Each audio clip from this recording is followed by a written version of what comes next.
안녕하세요. 한류의 신과 해외 반응을 소개하는 한류클래스TV입니다. 오늘은 넷플릭스가 아니어도 잘나가는 K-드라마들을 살펴보고 미국 OTT 오리지널들이 왜 서서히 침몰하고 있는지 분석해드리겠습니다. 오늘 날짜 프리스페트롤 순위를 살펴보면 넷플릭스 오리지널 기묘한 이야기 시즌5가 전세계 91개국 1위로 압도적인 1위를 달리고 있습니다. 솔직히 까놓고 이야기했을 때 기묘한 이야기 시즌은 딱 시즌3에서 끝나야 명작으로 남았다고 생각이 듭니다. 기묘한 이야기 시즌을 보면 딱 11시즌까지 나온 워킹데드 시리즈와 7시즌의 영화 해리포터 시리즈가 생각이 납니다. 워킹데드는 시즌1에서 3까지 정말 전세계 센세이션을 일으키며 엄청난 화제를 낳았지만 지금은 시즌 11까지 나왔다는 것을 아는 시청자가 많이 없을 정도로 잊혀진 좀비 드라마가 되었습니다. 만약 워킹데드 시리즈가 최소 시즌3에서 마감했다면 지금까지도 전세계 시청자들은 명작으로 생각했을 겁니다.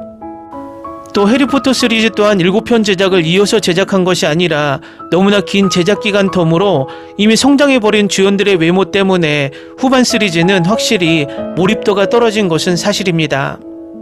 결국 워킹데드나 해리포터 시리즈를 끝까지 따라간 사람들은 마니아층밖에 없다는 것입니다. 기묘한 이야기 또한 마찬가지입니다. 시리즈를 시즌2로 충분히 끝낼 수 있던 이야기를 억지로 스토리를 늘리고 이야기를 반복하면서 해리포터 시리즈처럼 드라마의 주인공들이 어른이 되어 버렸습니다. 마치 우리나라 최장수 드라마였던 전원일기처럼 아역 배우들이 다 커서 한 세대가 바뀌는 시리즈처럼 한편으론 정이 가지만 또 다른 편으론 식상하고 지루해집니다. 결국 할리우드 마블이나 DC가 히어로를 마치 카드게임에서 호구를 속이는 카드 밑장 빼기를 하며 무한 돌려막기 하면서 이제는 할리우드 히어로 영화가 나와도 과거처럼 기대감으로 설레는 감정이 1도 없습니다. 이제 할리우드 영화가 나오면 또야라는 말이 자동적으로 입 밖으로 나옵니다. 아마도 이런 느낌은 제 개인적인 생각이 아니라 전세계 관객들이 모두 느낄 것입니다. 결국 이런 식상함을 계속 반복하면서 미드와 할리우드 영화가 전세계 1위를 유지하기 위한 방법은 뻔합니다. 할리우드 영화는 제작비와 맞먹는 엄청난 광고비로 관객들을 낚는 낚시질을 끝없이 합니다. 그 낚시가 먹히는 나라들은 정해져 있습니다. 자국의 영화가 할리우드보다 재미없다고 느끼는 나라들입니다. 결국 그 나라들은 몇십 년을 할리우드 영화의 잠식당해 자국의 영화 산업을 키우지 못한 유럽이나 남미이고 이런 낚시질에 넘어갑니다. 하지만 자국의 영화 산업이 급성장하고 애국심이 강한 인도나 한국은 웬만한 할리우드 대작이 아니고서야 이 광고 낚시질에 넘어가지 않고 애니메이션을 영화보다 좋아하는 일본 또한 마찬가지입니다. 그리고 이제는 가족용 TV 화면이 극장처럼 YD형 대형화되면서 오프라인 극장보다는 집에서 영화를 보려는 관객들이 많아졌고 그것을 폭발시킨 계기가 코로나 팬데믹입니다. 결국 개인주의 성향이 강해지면서 굳이 영화를 보려고 극장에 비싼 돈을 지불하려는 관객들이 점점 줄어들고 있다는 것입니다. 이런 상황 속에서 한국의 기자들은 한국 영화에 질타령을 하며 극장의 위기다라는 같은 말만 하는 앵무새가 되고 있습니다. 한국 영화의 위기가 아니고 전세계 트렌드가 극장에서 집으로 바뀌고 있고 그것은 글로벌 공룡 미국 거대 OTT들이 전세계 시장을 장악하면서 가속화된 것입니다.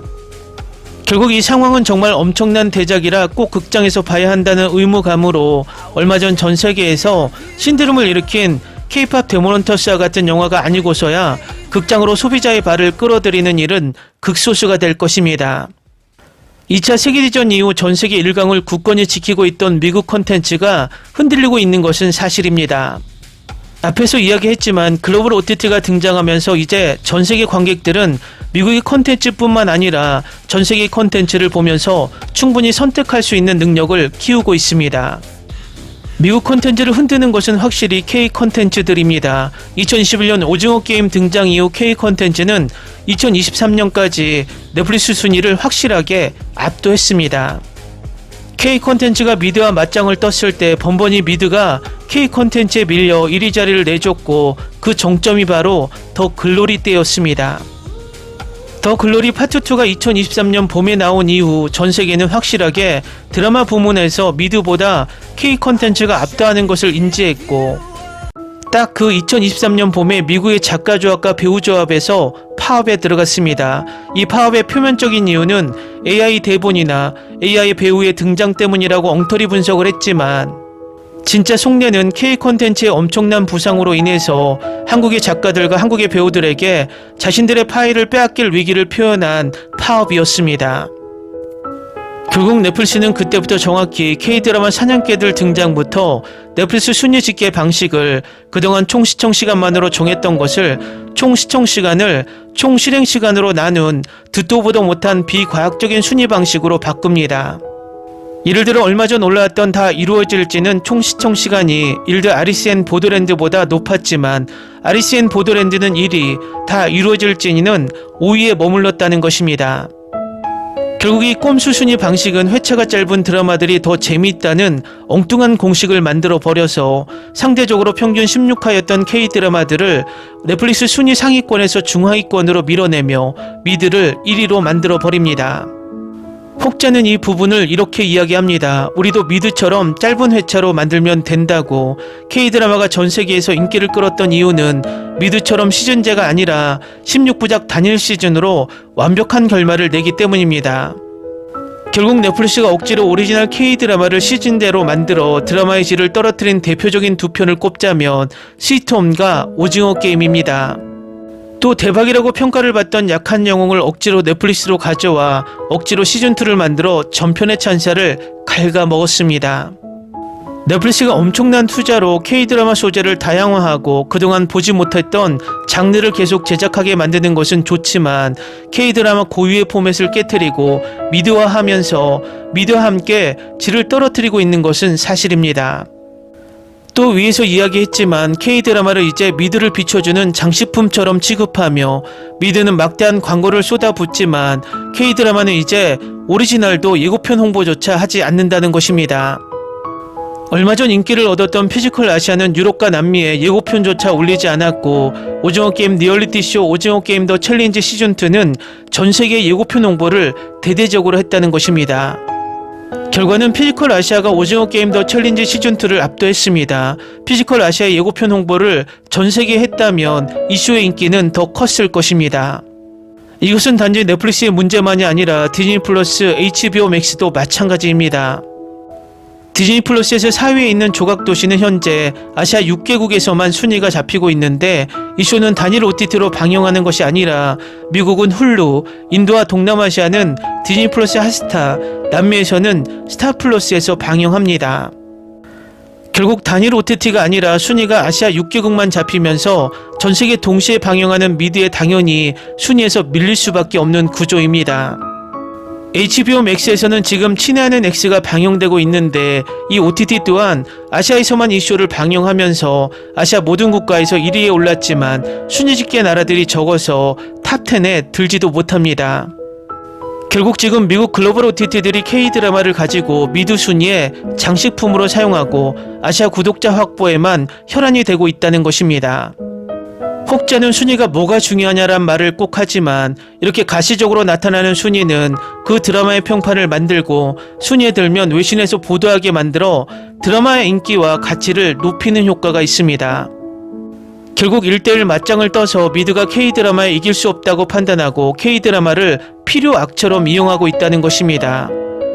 이 상황이 계속되면 K드라마는 자신들이 받아야 할 정당한 가치를 인정받지 못하고 전세계 시청자들에게 미드보다 가치 없는 드라마로 시청자들에게 각인되는 가스라이팅이 된다는 것입니다.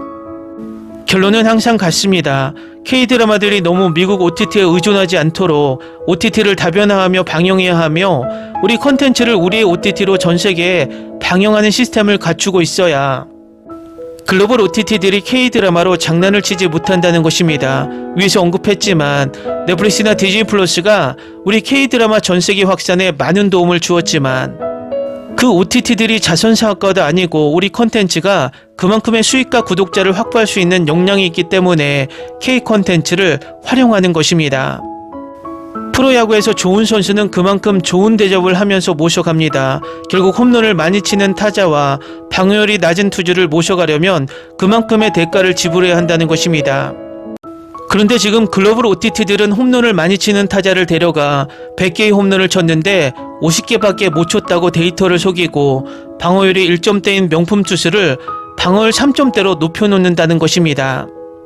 우리는 지속적으로 이 글로벌 OTT들의 교묘한 행포를 더 이상 장난을 치지 못하게 알려야 하고, 다시 말하지만 우리 글로벌 OTT를 빠른 시일 내에 출범시켜 견제와 선의의 경쟁을 해야 한다는 것입니다.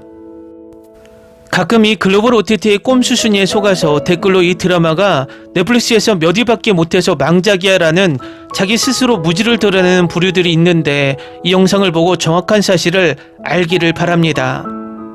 재밌게 잘 보셨나요? 여러분의 구독, 좋아요, 댓글, 알림 설정은 영상 제작에 큰 힘이 됩니다. 이 영상을 보신 모든 분들 항상 대박 나시고 행복하시길 바랍니다.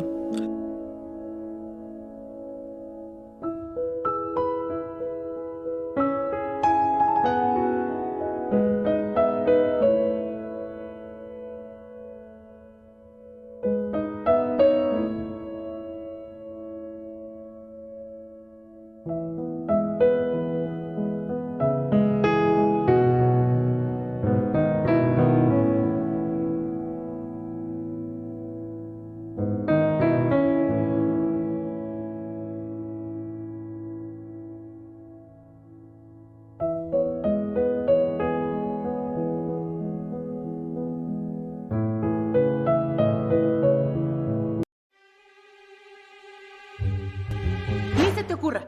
Olvida el ganso y los tomates. No hables de las ballenas. No es un acuario. No actúes como tonta. Que eras una genio. ¿Sí? No vayas a presumir, a la gente no le gusta eso. Y no digas cosas sin sentido. Y bueno, ¿terminamos? Hasta pronto. Abogada, tengo mucha curiosidad por conocerla.